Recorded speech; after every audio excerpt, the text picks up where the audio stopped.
Brittany, I don't see a mother's milk pop doll back there. What's going on? I know. I do have one though, but I have in the back, like behind. You can't see it, but I do have a Okay. whole bunch of Funkos. So your character is here, All just right. You're off the hook. You're off the not hook. in this one. Yeah. How are you doing today? I'm doing good. Thank you. How about yourself? I'm doing good. I mean, it's nice in Toronto finally, so that's good. So I can't love to complain. hear it. I'm in Toronto actually tomorrow morning, back on set. We're filming The Boys there, season 5. Amazing. I'm excited for season 5. So my first question for you for Fountain of Youth was when you first got the script and read about the story, what was it that excited you most about it? Well, what excited me most about it was the genre. I grew up on 80s movies, where fantasy was normal. That was like the plethora of movies that we had to consume were fantasy. Indiana Jones, Goonies, Never-Ending Story, just movies that would pull you out of reality and put you somewhere else and let your imagination just run free. And so that was the first thing that made me say, oh, like this is what I've been waiting to do. One of the types of movies that made me want to be an actor in the first place. And then the fact that it was being told by Guy Ritchie, I knew it was going to have those visual, stunning nonverbal storytelling elements that, you don't even need to hear an actor speak to just be captivated by the landscape.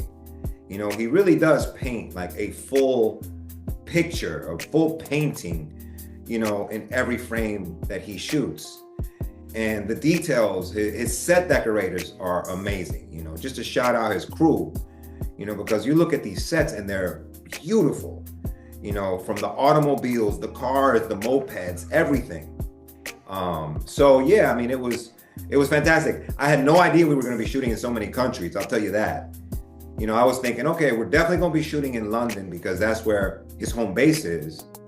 But I never thought that we would also be in Vienna, shooting in like castles, like old castles that are now libraries, but it's like where the original, like, emperor used to live, and in the pyramids of Giza. It was just really mind blowing.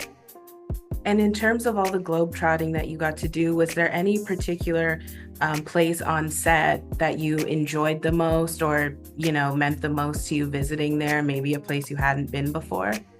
I would say Vienna. Vienna because like in my childhood, I learned classical piano. And Beethoven was like my favorite composer. I used to love playing Beethoven because it was just so powerful and just so like violent. His chord structure was just like, very, I mean, I would call it, it was like a beautiful chaos, and to know that he was doing all this and composing and being deaf, was even more, awesome for me to learn his music.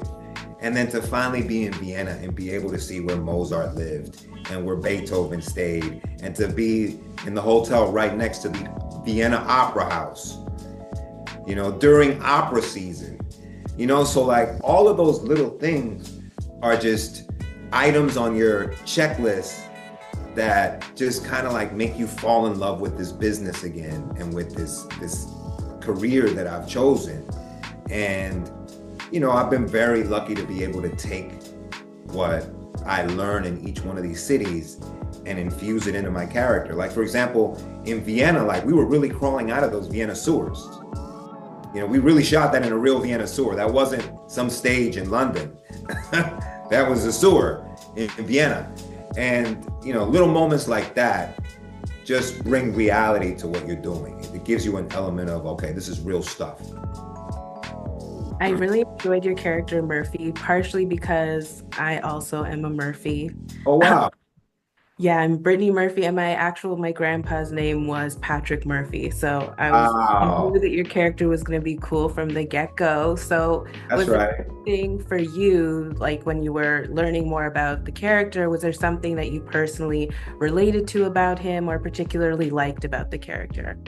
I like that he was an older statesman in the sense that he was part of John Krasinski's character's dad's crew. So the fact that they brought these characters in who already had experience in this world of high value and high net worth, art theft, and decoding ancient civilizations mysteries, to me, gave me a lot to play with as an actor, as a performer.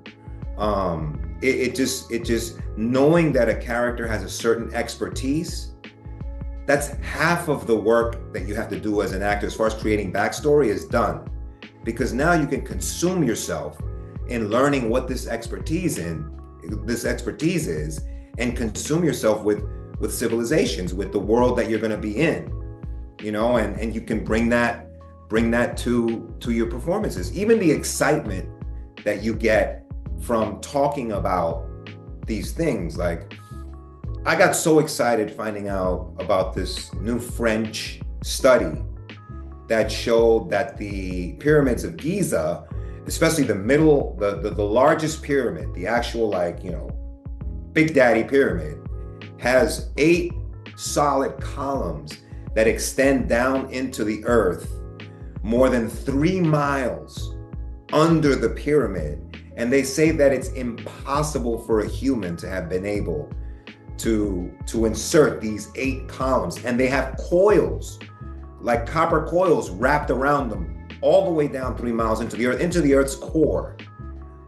So that in and of itself, it blows my mind, and it lets me know that the story that we're telling is much bigger than what we're telling. The story that you're witnessing, that you're watching, these historic landmarks, there's something there that we don't know.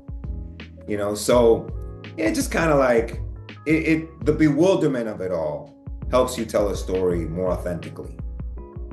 Amazing. Thank you so much, Laz, for your time, and it was a pleasure talking to you today. Thank you for having me. Apple TV Plus. Make sure you guys check out Found. Everyone needs to watch it. It was really good. I watched it last night. So. Oh, good. Appreciate that. Thank you so much. All right.